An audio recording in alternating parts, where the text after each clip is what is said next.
Welcome to the Gardenangelist, where we talk about flowers, veggies, and all the best dirt. I'm Carol Michael from Indianapolis, Indiana. And I'm Dee Nash from Guthrie, Oklahoma. Hi, Dee. Hi, Carol. Is it chilly there? Why do we always have to talk about the weather?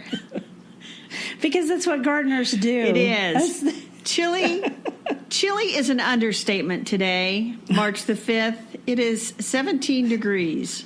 Well, we were at 11 this morning, but unlike yesterday, we've gotten all the way to 38 so far, so I'm feeling pretty good. So maybe tomorrow, if that weather moves my direction, I'll have a warmer day tomorrow. I sure hope so. We're supposed to have a much warmer week, and I'm grateful because we're way under our normal weather patterns for March, you know? Right. We've got snow on the ground. And I believe that the wind chill here would be called Arctic cold. It's just biting. It is Arctic cold. Yeah, it's definitely biting. It's been terrible for days. So thank goodness for, good warmth inside. Thank goodness we aren't pioneers. So there is a great place to go on a day like today if you're a gardener. And what place would that be? A conservatory. Ooh, yes. And that's what we're going to talk about today is gardens under glass. Yes. Very excited. Well, before we get started on gardens under glass, I think you should share an announcement about something new in your life. Oh, yeah. So people thinking, new, did she get a puppy? Did she finally get a cat? What's new in Carol's life? She finally has her third book of her trilogy of gardening humor. Last week, Seeded and Sodded, Thoughts from a Gardening Life was published. It's now available on Amazon, and probably sometime while we're recording this podcast, the UPS guy's going to show up at my door with 100 books. Yay! I'm so proud of you, Carol. You've worked really, really hard on this trilogy. And you know what's funny? Just as I said that, I looked up, and indeed, the UPS guy is about to ring my doorbell and bring the books. Well, if he does ring your doorbell, then you might want to run and get it. And then I'll keep people occupied. I can watch for burglars from the front window, so we're fine. Oh, that's right. You've got one of those special doorbells that you can actually see people. Well, that, and I'm looking out the front window by the door. There goes Did that you hear the doorbell? Yeah, I heard it. That's funny. Anyway, so Seeded and Sodded, Thoughts from a Gardening Life is my third book of humor related to gardening, 36 chapters. It joins my first book, Potted and Pruned, Living a Gardening Life, and my second book, Homegrown and Handpicked, A Year in a Gardening Life, to create the perfect trilogy for any gardener, male, female, young, old. I think people will enjoy them. I think they will, too. You write great garden humor. You're very funny. Thank you. So, go ahead. There's more. There's more. I'm going to give away a copy of Seeded and Sodded to one of our listeners. And so at the end of the podcast, we're going to tell them how to enter and the bonus that goes with the book. Ooh, very cool. I like it. All right. So now let's garden under glass. Oh, let's. Because you know what? This time of year, you got to do something because you can't really get outside. So you got to have some plants indoors or you're about to lose your freaking mind. Right. And a lot of people, they have plants indoors, but what is really cool, I love terrariums. I do too. I've grown terrariums for quite a while. And so a terrarium, I think everybody knows what a terrarium is, but it's basically a garden grown in a glass container. And they can range from little small containers that hold like one plant to giant, huge terrariums that hold a whole garden of plants. Right. They can include all kinds of things, but basically it's a garden that is under glass. I mean, that's the easiest way to say it. And some terrariums are open, so the top of them is open or the side is open, and then others are closed, which means it's kind of a closed environment. And terrariums were the hot thing in the 70s along with macrame. So terrariums became a very, very big thing, and I learned to like them then, and I really like the new terrariums now. Yeah, there's so many options out there. Everything from repurposed glass containers, like I've seen them take a big glass candy jar that's got a lid, and then they plant a plant or two in there, and that's a terrarium. Mm-hmm. To I've got what a giant terrarium on a stand in my sunroom.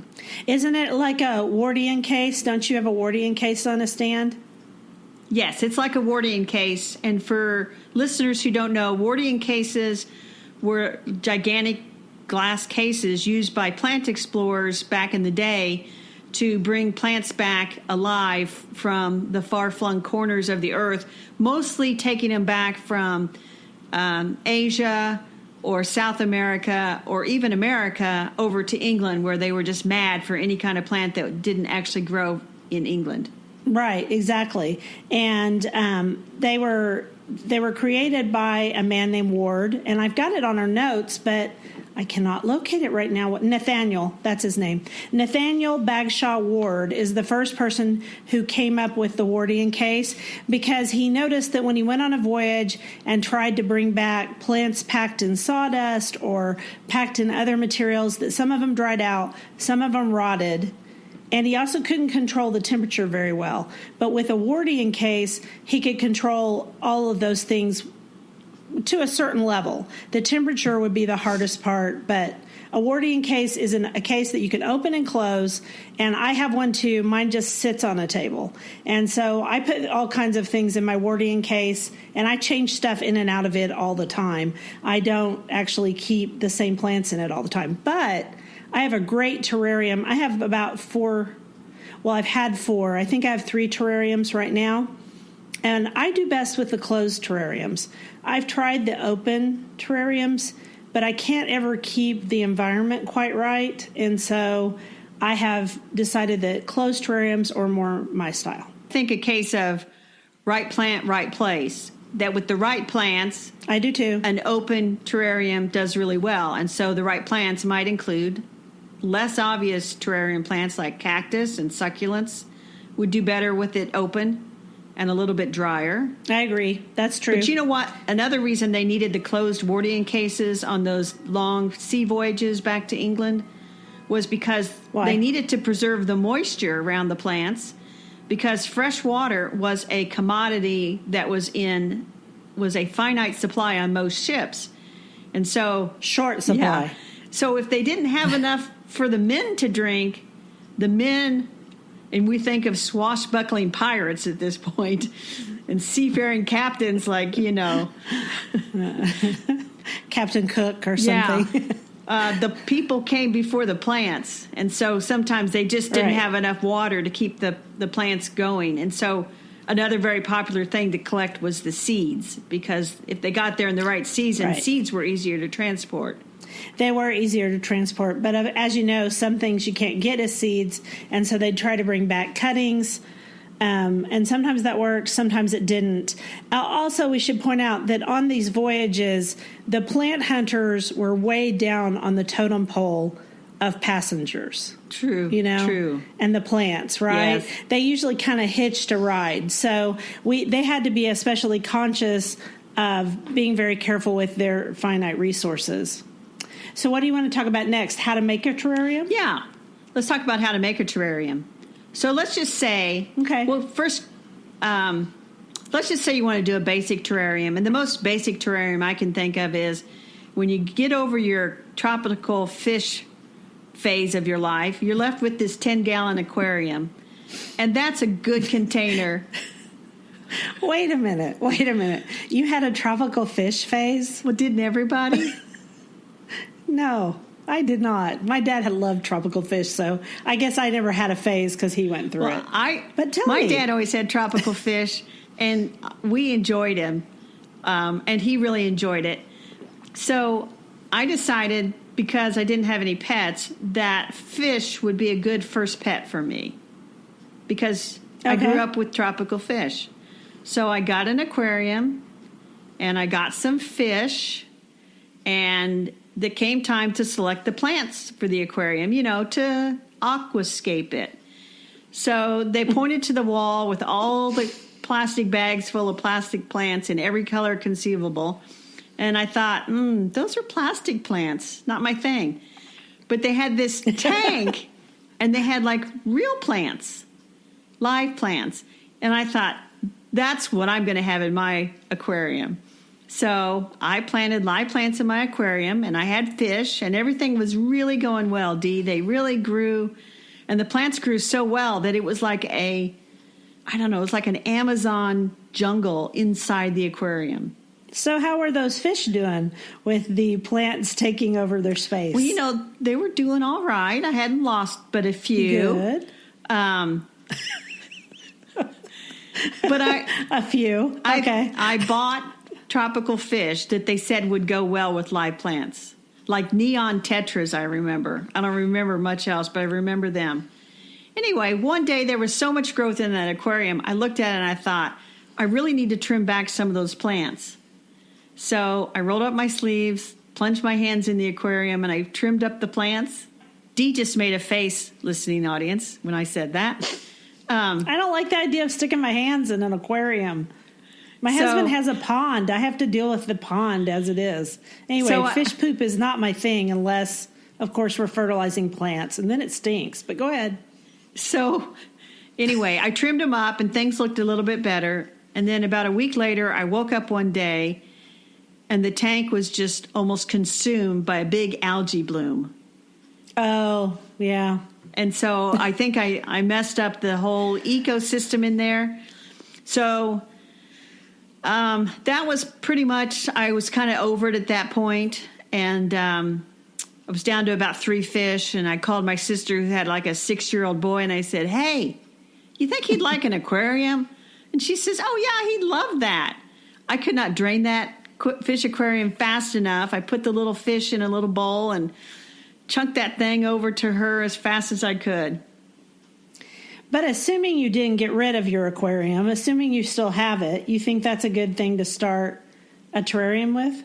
Yeah, I mean, if you have one, they're pretty basic, and you just have to you have to find a cover for it. And you can use the cover that comes for the aquarium if you can get it sealed, because that puts a light on it as well. And some people need light for the aquariums.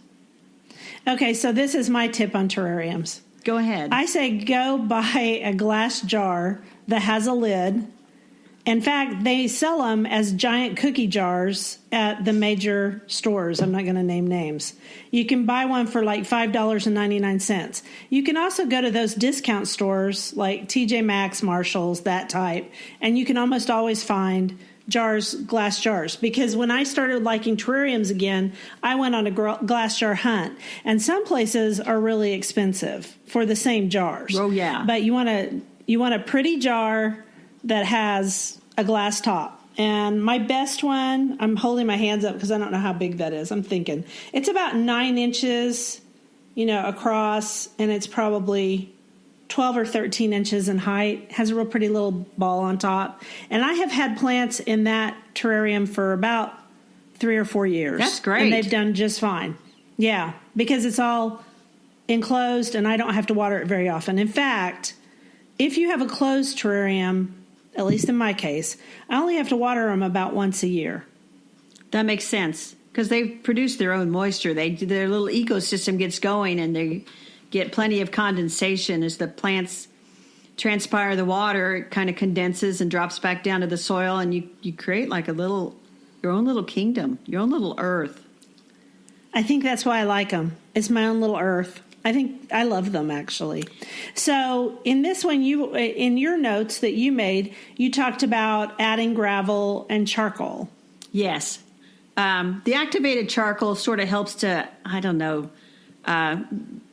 discourages bacterial growth in the terrarium, which can be a problem in some cases. And I'm talking not about the charcoal briquettes that you buy and throw on the barbecue and light, with a big whoosh of lighter fluid.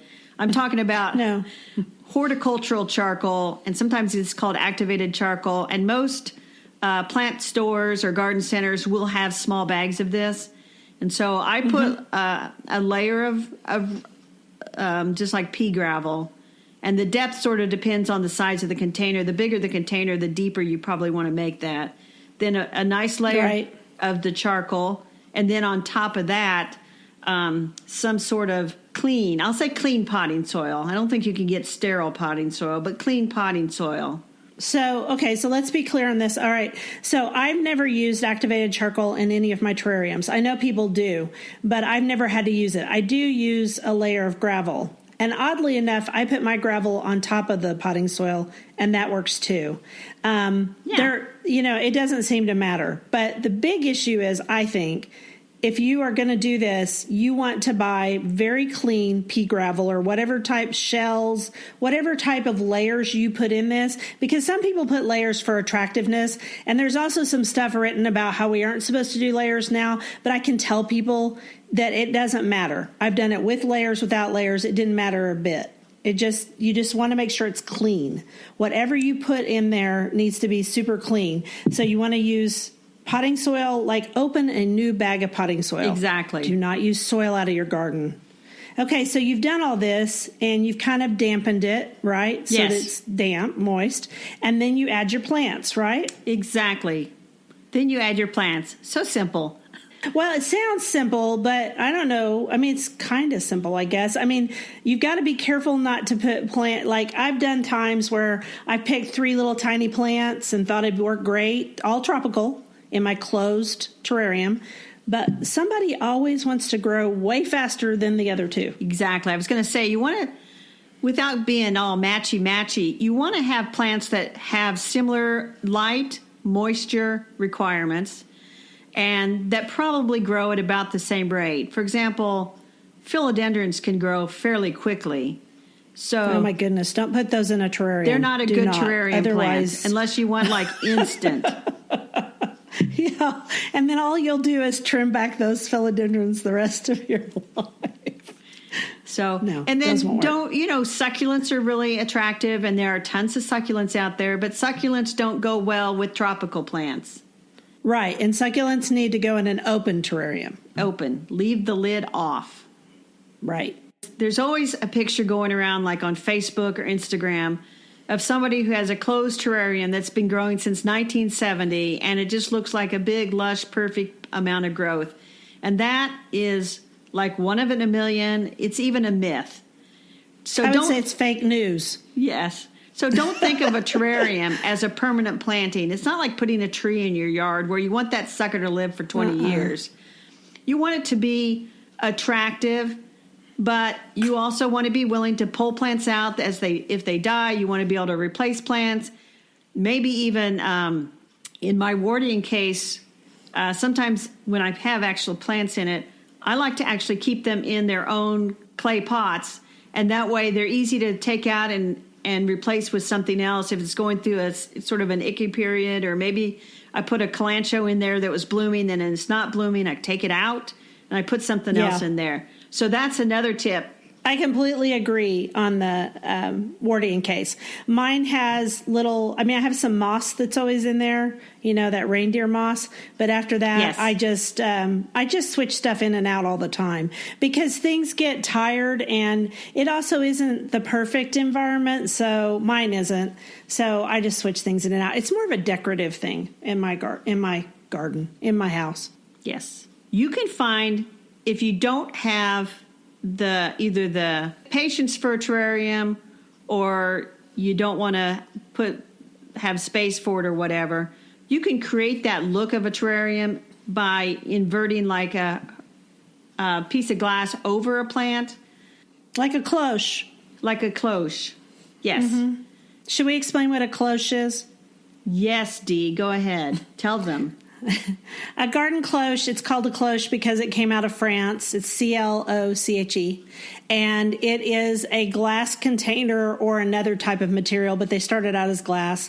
And you'll see a lot of them now in home decorator stores, and it has a big ball on the end, and it's shaped in a bell shape. And you just put it on top of like a plate, a decorative plate, or something else, and then you put a small plant inside.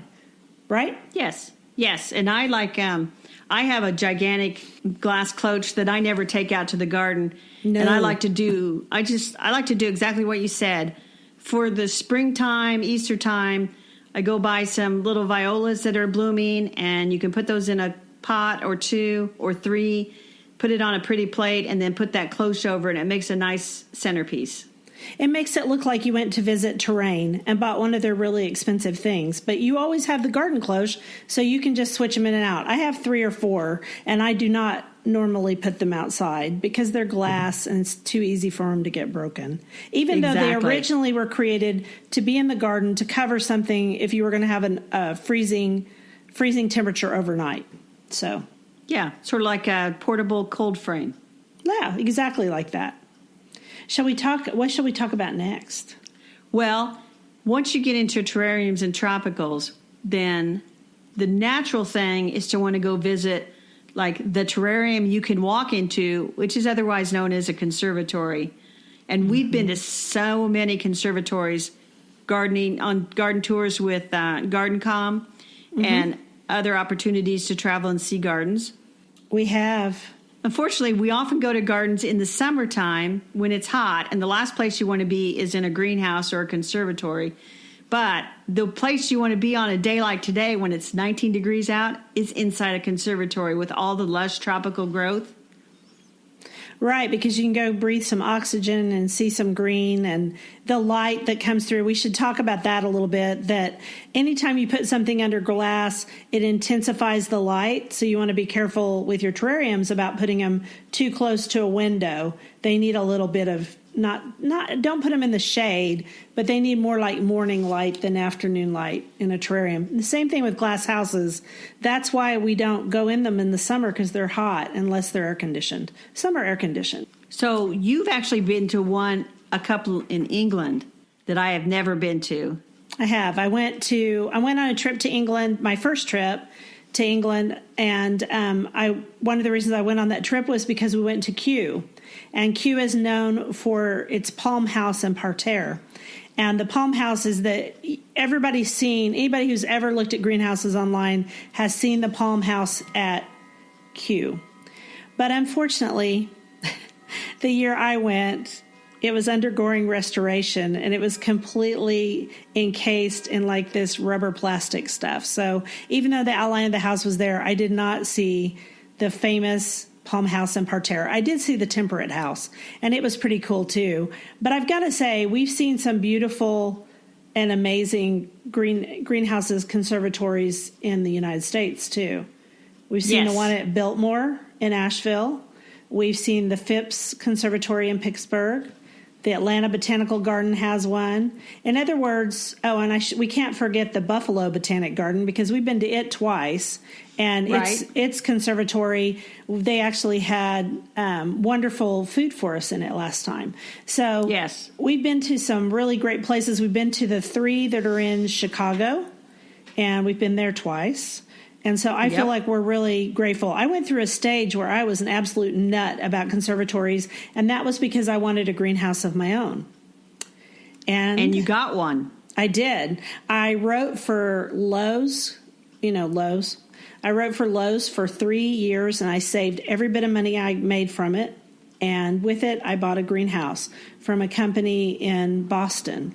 And that greenhouse it works. And I think this is my 5th year with that greenhouse. I will say this, it's a heck of a lot easier to build a terrarium than it is to keep a greenhouse going in the winter and keep the bug infestation down and make sure you don't run out of heat. So I would not say greenhouses are for the amateur gardener. I would agree with that. Now, I prevented from getting a greenhouse in my current location because I have covenants of the neighborhood that don't allow outbuildings. And so I knew that when I built the house, so I have a sunroom that provides quite a bit of light, and I can do all my seed starting in that room.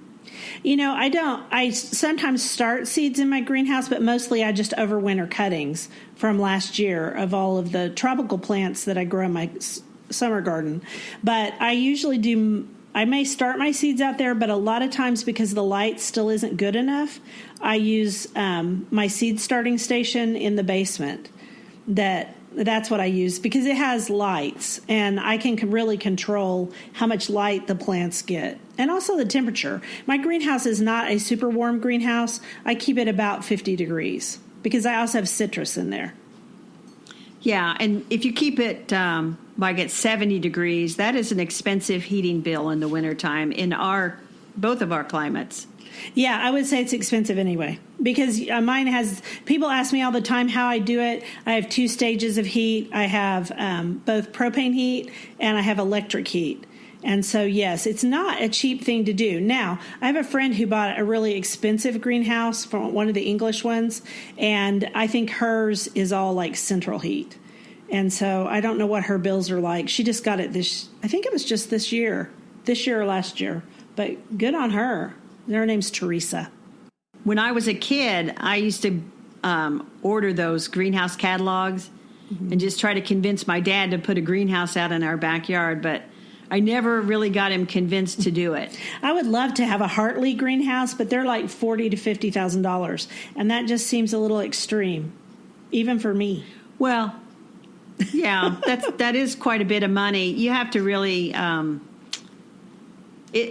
it requires, I think, a certain sort of property to have a greenhouse like that. So let's talk about how greenhouses got started, how conservatories got started, and why the Victorians were so crazy about them. Okay, but first I have a question. Oh, yes. You know the old saying that the best day of a guy's life is the day he gets a boat, and the second best day is the day he sells the boat? So is that true of greenhouses, or... No, that's not true of greenhouses. Because here's the deal. As much trouble as they are, and I'm just honest about it because it's not the easiest thing ever, the truth of the matter is when it is snowing outside or the weather is just god-awful, I go out there in that greenhouse, shut the door, and it's summer inside. Oh, that's nice. It's worth every penny. That's good. Good to know. Now I have complete greenhouse envy because I don't have one and you do. I'm sorry. You have things I don't have. That's true. Tell us about how conservatories got started. You were about to talk about Queen Victoria, I believe. I was, because Queen Victoria, I don't know if this was the first, group of greenhouses, but this is right during the time. On the latest episode of the show, Victoria, it was all about the Great Exhibition, which was Prince Albert's baby. Prince Albert wanted to create the Great Exhibition to profile all over the world what was happening with the Industrial Revolution. And he wanted various parts of the world to share it. And so he was looking for a building to build it. And he decided, eventually, he asked a man named Joseph Paxton, who was he worked at Chatsworth House, okay? Joseph Paxton is famous for several things, but he's really, really famous about conservatories. And he grew the Victoria Regia lily, which means the Queen Victoria lily. Guess who he named it after? And so those are those lilies, those water lilies that we see at every conservatory. Right. They're just huge, and small children can stand on them. And we know this because there's some famous pictures of children standing on them, and Chatsworth stood his own daughter on them. And that's how he came out with some greenhouse designs, including the Great Conservatory at Chatsworth, its design was based on that lily. But he had been working with hothouses, and a lot of other stuff because he wanted to grow pineapples. So he was doing something called a forcing frame, which is interesting. Smaller frames, the ones. Right. Yeah. I have 2 out in front of mine, too. So he decided to go and put in his bid for a building for the Great Exhibition. And the building was made entirely out of glass, wood, and steel, or iron. Not steel yet. We don't have steel. Iron. And so it became known as the Crystal Palace Exhibition because of the Crystal Palace. And that's why to this day that conservatories are called Crystal Palaces. Oh. And the Crystal Palace, isn't that cool? That is cool. It was cool. in Hyde Park. It happened in Hyde Park. And afterwards they moved it. And then eventually it was destroyed by fire in 1936. And even though the UK still has a lot of greenhouses because everybody became conservatory mad, all the great lords and ladies and duchesses and dukes wanted their own, conservatories so that they could grow stuff out of season, they could bring back plants from other parts of the world, and, various things. But they soon found out what all greenhouse owners know. Which is? They are hard to maintain for lots of reasons. It's hard to keep the temperature right. And back then, they did it with coal and wood firing generators, which I can't imagine. But they did. And so it's very hard to do that. But what else happens in a greenhouse, like a terrarium, that is closed that might be hard on iron and wood? Let me guess. The moisture might cause the wood to rot and the iron to rust. Exactly. So a bunch of these great conservatories were destroyed, including the Great Conservatory at Chatsworth. It was destroyed in the 1920s. However, Kew kept theirs, and a bunch of other places did too. And now they see them as true wonders. You know, they're not only engineering wonders, but they're absolutely beautiful also. It's definitely on my bucket list to go see the glass houses at Kew Gardens in England someday. Yeah, mine too, since I only saw the Temperate House. But that's okay. I've seen a lot of great greenhouses and great conservatories. And in fact, Oklahoma and Indiana both have conservatories of their own. We have I'll call it a small conservatory at Garfield Park, which is on the south side of Indianapolis. And it is a wonderful place to go, like I said, on a day like today when there's snow on the ground and the wind is whistling. It's just a tropical paradise inside.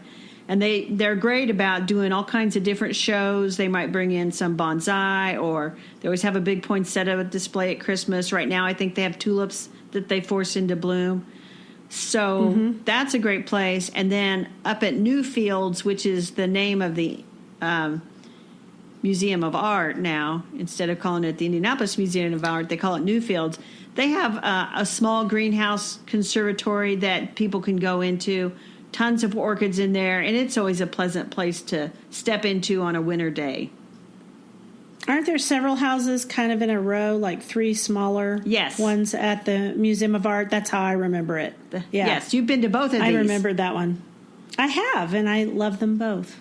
In Oklahoma, we have a very famous conservatory in the center of Oklahoma City, in downtown Oklahoma City. It's called the Crystal Bridge Tropical Conservatory. It's very famous for several reasons. It has some very famous plants inside, but also it's a big cylinder, and it was designed by I.M. Pei. Oh. And we are very, very proud of that conservatory.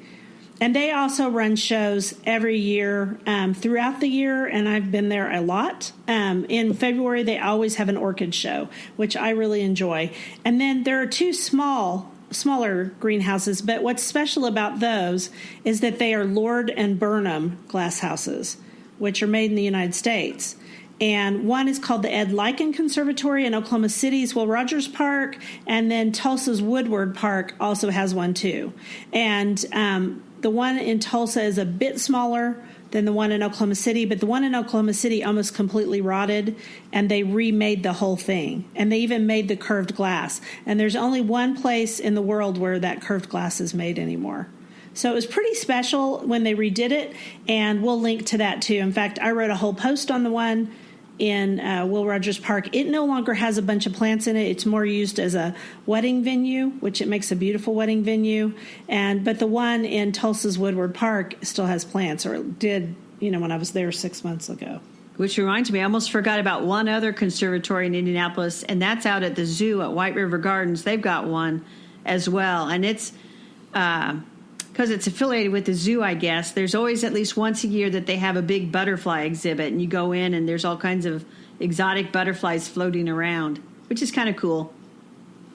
Our zoo does that too, and I think that's always so neat when they do that. That's really, really cool. Oh, one more thing about terrariums that we mustn't forget to tell people. Don't fertilize your plants. Yes, you don't really want rampant growth in there. No, you really, really don't. So, where can you find lots of inspiration about terrariums and glass houses? My suggestion is, if you're interested, one place, if you just want to go be overwhelmed with pictures of glass containers with plants in them, is to go to Pinterest and put glass plant containers, terrariums into the search, and you will get like scads and scads and scads of pictures. And eventually it all becomes like the same picture, but that's one place to start. You could go to if you go to my Pinterest page and I have a board. I think I have a board both on conservatories. I think it's called Glass Houses, and I have one on terrariums too. And you could just follow those, because I think I've pinned every one of those pictures in Pinterest.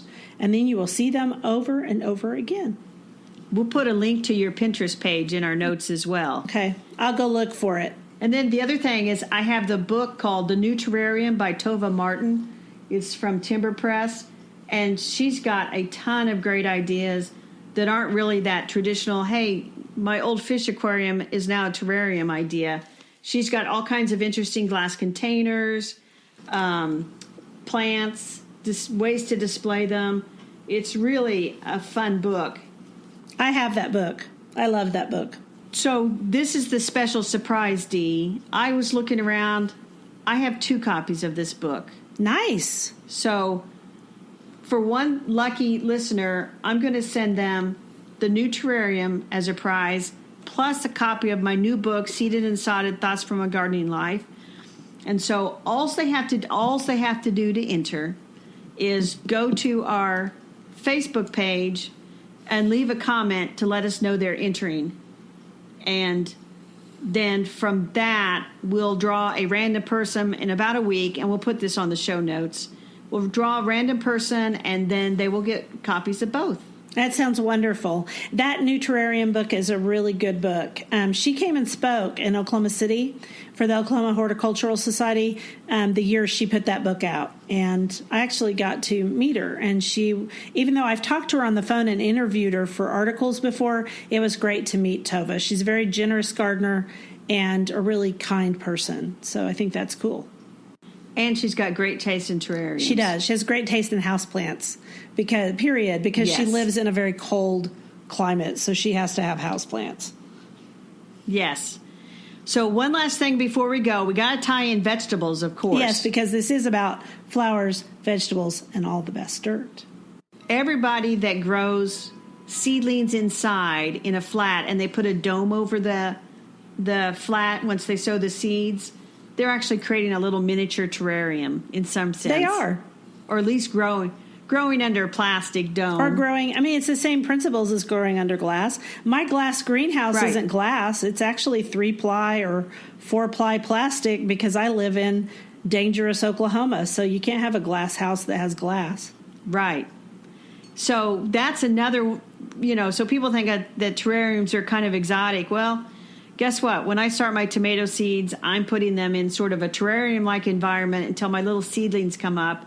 And then once the seedlings come up, of course, I remove the container because you don't want it to be that wet for those seedlings. They're likely to get a bacteria called damping off that just kills them dead. Yes, right at soil level. Always special. Yes. You spend all that time and work, and then the little things die. Darn them. When will you start your tomato seeds? If you're going to go by the weather, I'm probably thinking early April at this point. Yeah, normally I start mine right about now, but I think I'm going to wait one more week and start mine. I really do because it's just so cold. It has been really cold. But you know what? I'm going to watch that weather forecast because we can go from, in Oklahoma, brutal cold to super warm. So I've just got to watch and make sure, and then I'll start those in my eggplant and my peppers. Yay. And my basil. Yay. Sounds good. I am so ready. Are you ready? Beyond ready. It has been a long, long year. One more thing I wanted to say before we sign off is there's a great book. It's an older book that is out there called Crystal Palaces. It's by Anne Cunningham. And when I was going through my Crystal Palace phase, I bought this book and I dreamed and dreamed. And it has all the great American crystal palaces in it, and it tells you exactly how they were made and how they came up with the idea, and it's really good. Cool. All right, so just a reminder to people to enter the drawing to win a free copy of The New Terrarium by Tova Martin and my third book of garden humor, Seeded and Sodded. Go to the Garden Angelist on Facebook and leave a comment there, and then we'll choose from one commenter